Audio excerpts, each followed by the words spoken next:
অবৈধভাবে ড্রেজার দিয়ে বালু ব্যবসা, অনৈতিকভাবে মহিলাদের দিয়ে ব্যবসা এবং সহবাস ও মাদক কারবারিতে বাধা দেওয়ায় সাইফুল নামের এক যুবককে বাসা থেকে ডেকে নিয়ে হত্যার পরিকল্পনায় তাকে এলোপাথারিভাবে কুপিয়ে গুরুতর আহত করেন।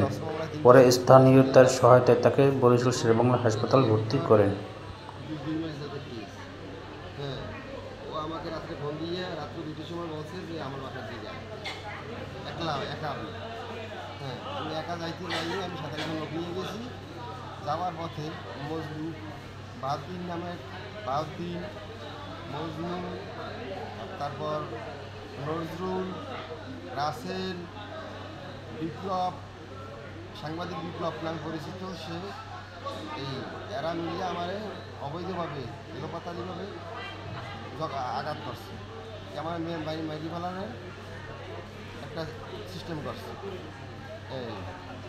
আর গতকাল বিপ্লব নজরুলের সহ মিডিয়া মেয়ে নিয়ে ধরছি তাদের ভিতরে, তাদের বাসার ভিতরে কিন্তু মেয়ে নিয়ে ধরা হয়েছে। এই ওটা আমার উপরে এটা আছে, ক্ষিপ্ত আছে। আর ড্রেজার চলে নদী বাঙ্কুল, নদী কাটতে ড্রেজার চালায়, পুকুর ভরাট করে। এইটা আমি বলছিলাম যে নদী কাটতে আপনি আর পুকুর ভরাট করেন কেন? তার জন্য এটা আমার লগে একটা ক্ষিপ্ততা। তুই কো আর কিনা অন্যায়ের প্রতিরোধ করে কোনো লাভ নাই, অন্যায়ের প্রতিরোধ করলে এই অবস্থায় দেয় নয়। এই আমার আরও 25-30 জন আসছিল এই অজ্ঞাতনামা।